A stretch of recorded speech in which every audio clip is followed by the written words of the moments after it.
Olá, hoje a gente vai mergulhar numa história bem curta, mas que tem uma profundidade, olha, imensa. É um convite para a gente refletir sobre quem somos, sobre transformação e de onde vem a nossa verdadeira força. A nossa história começa no escuro, tá? Imagina só, um sótão abandonado, aquele lugar cheio de poeira, de memórias que ninguém mais lembra. E ali, coberto por décadas de sujeira, estava um espelho, que de tão esquecido já nem se lembrava mais do que era. Bora entender essa primeira fase então. Essa existência do espelho ali, na escuridão e pior, no completo auto-engano. É que o espelho não se via como um espelho. Para ele era só um objeto opaco, sem propósito nenhum. E essa ideia errada sobre si mesmo o enchia de um medo constante, um pavor das sombras que estavam ali em volta.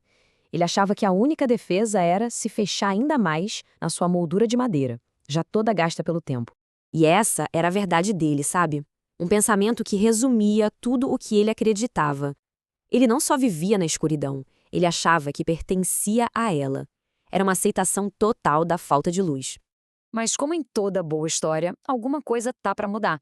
E essa mudança, no começo, nossa, vai ser bem dolorosa. É aí que entra o herdeiro. Ele é o ponto de virada.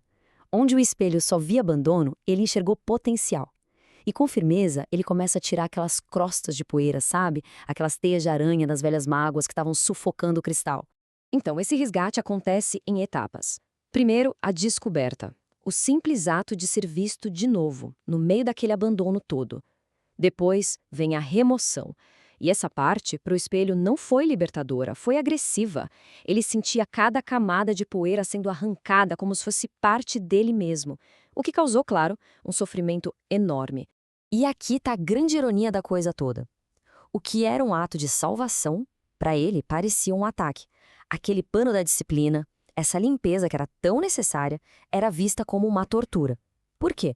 Porque ele não entendia o objetivo final. Ele só conseguia sentir a dor do momento. Bem, depois dessa dor toda da limpeza, a gente chega no clímax da história, o instante que vai redefinir absolutamente tudo.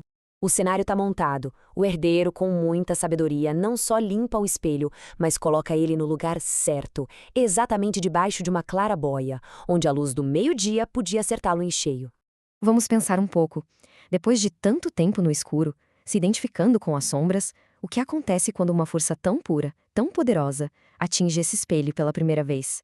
O que acontece é um milagre. No exato instante do toque, aquele espelho que se achava escuro e sem defesa explode em luz. E não é uma luzinha tímida, não. É uma claridade violenta e magnífica que simplesmente invade e ilumina cada canto escuro daquele sótão. Agora, o contraste aqui é o que mais impressiona. De um objeto passivo, uma vítima do escuro, ele se torna um agente ativo de luz. As sombras, que antes o apavoravam, agora simplesmente somem na presença dele. A natureza dele não mudou, mas a sua condição e o seu poder, isso mudou completamente. E com essa transformação toda, o espelho, e a gente junto com ele, aprende a lição fundamental dessa parábola. Essa grande sacada do espelho. A escuridão não é uma força para a gente lutar contra. É só uma ausência que precisa ser preenchida. Ele percebe que o brilho não é dele, mas passa através dele. A função dele não é lutar, é refletir a luz que ele recebe de graça. E isso traz a parábola para a vida da gente de um jeito brilhante. A nossa proteção, esse nosso escudo íntimo, não vem de construir muros com o nosso próprio esforço. Vem da nossa capacidade de manter a alma limpa, sabe? Limpa de intenções ruins e, o mais importante, de se manter posicionado para receber a luz que vem de uma fonte muito maior. Então, resumindo, o que a gente tira disso tudo? O brilho não é nosso, mas a gente pode ser um canal para ele. A verdadeira força está em ser um bom refletor.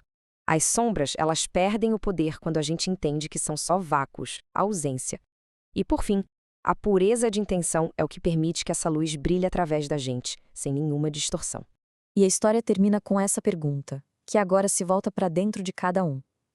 Depois de passar por esse processo de limpeza, que às vezes é doloroso, e de se posicionar do jeito certo, a questão que fica é essa: será que a nossa alma está pronta para receber e refletir essa luz?